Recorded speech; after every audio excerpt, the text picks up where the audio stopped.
तरह के ओबीसी मामले में सुप्रीम कोर्ट में बेहद अहम सुनवाई हुई है। क्या सुनवाई हुई है, क्या परिणाम है? ये मामला यह है कि मध्य प्रदेश गवर्नमेंट ओबीसी के 27% आरक्षण को लागू कर नहीं रही है। उनका कहना यह है कि सुप्रीम कोर्ट में मामले पेंडिंग है।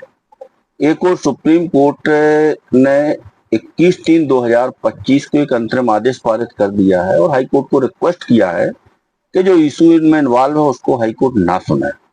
हालांकि वो पिटीशन सारी अलाउ हुई है।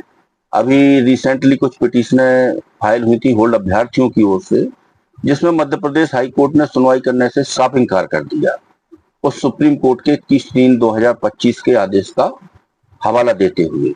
तो एक फ्रेश पिटीशन फाइल की है जिसमें पीएससी के होल्ड अभ्यर्थी हैं और तमाम भर्तियों के होल्ड अभ्यर्थियों की ओर से अभी वैकेशन में ही सुप्रीम कोर्ट ने पिटीशन फाइल की है और स्पेशल मेंशन करके आज 25 तारीख को मामला वैकेशन बेंच के समक्ष सूचीबद्ध हुआ था।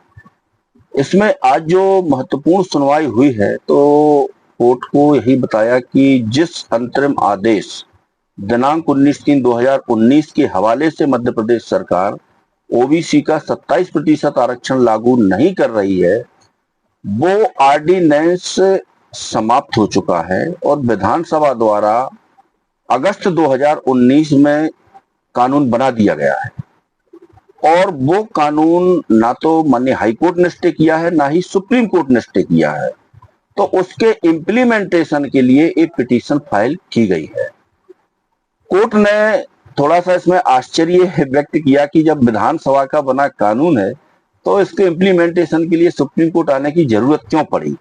तो फिर माननीय न्यायालय को हाई कोर्ट के अंतरिम आदेश से भी अवगत कराया और माननीय सुप्रीम कोर्ट का जो आदेश है 21/3 का, उससे भी अवगत कराया।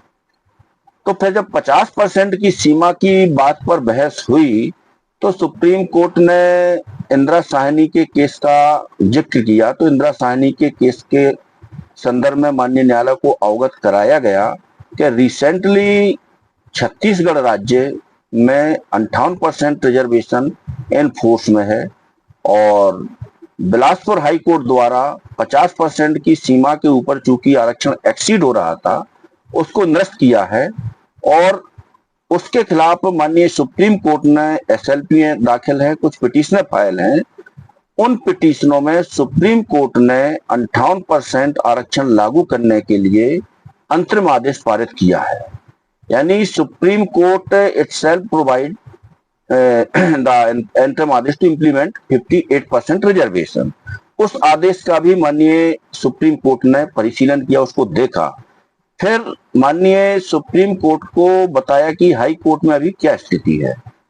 तो सुप्रीम कोर्ट को अवगत कराया कि माननीय हाई कोर्ट में जितनी भी ओबीसी आरक्षण से संबंधित पिटीशनें थी वो सभी 21/4/2025 को ट्रांसफर हो चुकी हैं और वो सब छत्तीसगढ़ के मैटर से ही क्लब है।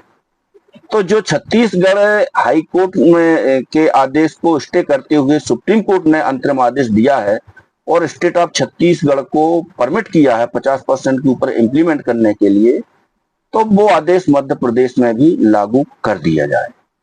तो माननीय सुप्रीम कोर्ट ने इसमें कहा कि छत्तीसगढ़ की और स्टेट ऑफ मध्य प्रदेश की स्थिति डिफरेंट है और फिर भी इस मामले में आप नोटिस कर रहा हूं, स्टेट गवर्नमेंट को एडवांस कॉपी आप दीजिए और 4 जुलाई को इस प्रकरण की हम सुनवाई करेंगे। उम्मीद है कि 4 जुलाई को कुछ खुश खबर बच्चों के लिए सुनने मिल सकती है। तो सर, एक तरीके से यदि इस पर फैसला आता है तो ओबीसी वर्ग के साथ अनारक्षित वर्ग को भी हाँ, ये बहुत अच्छा प्रश्न है आपका। इसमें अकेला ओबीसी वर्ग के ही बच्चे सफर नहीं कर रहे हैं, इसमें 13% अनारक्षित वर्ग के भी बच्चों को होल्ड किया है। इस याचिका में पीएससी 2019 से लेकर के 2024 तक के सारे नोटिफिकेशन और 87-13 वाला जो फार्मूला है वो रिजल्ट और एक और महत्वपूर्ण बहस हुई है कि जो 29/9/2022 को जीएडी ने एक सर्कुलर जारी किया है जिसमें 87-13 का फार्मूला इन्होंने इन्वेंट किया है, वो भी सुप्रीम कोर्ट को अवगत कराया कि विधानसभा द्वारा बनाए गए कानून को डिफीट करने के उद्देश्य से ये सर्कुलर जारी किया और 87-13 में इसमें 2 पार्ट कर दिए हैं। जबकि विधानसभा मतलब लेजिस्लेचर का जो लेजिस्लेशन है वो चैलेंज है, लेकिन वो स्टे नहीं है। तो कोई भी अथॉरिटी स्टेट की उस कानून को डिफीट करने के उद्देश्य से या डिफीट करने के कहना चाहिए कोई भी ऐसी कार्रवाई नहीं की जा सकती कि वो कानून का जो मूल उद्देश्य है या कानून के प्रभाव को रोकता हो। इस बिंदु को भी गंभीरता से लिया है।